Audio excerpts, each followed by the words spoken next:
darkness, my old friend, I've come to talk with you again, because a vision softly creeping left its seeds while I was sleeping, and the vision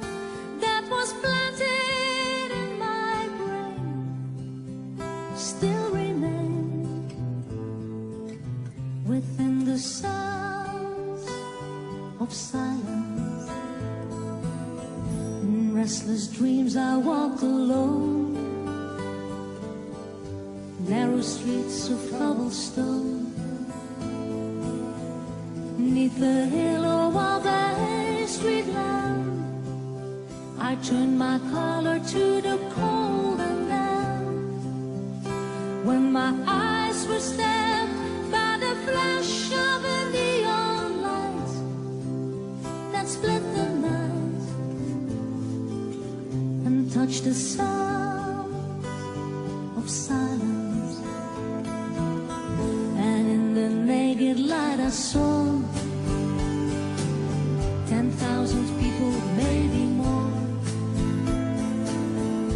people talking without speaking, people hearing without listening, people writing songs that voices never share. No one there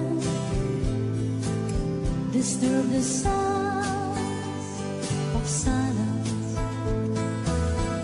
Fool, said I, you do not know, silence like a cancer grows. Hear my words that I might teach you, take my arms that I might reach you, but my words like silent raindrops fell and echoes in the wells of silence, and the people bowed and prayed to that neon god they named, and the sun flashed out its warning in the words that it was forming, and the sun said the words of the prophets are written on that subway walls, and tenement halls, and whispers in the sounds of silence.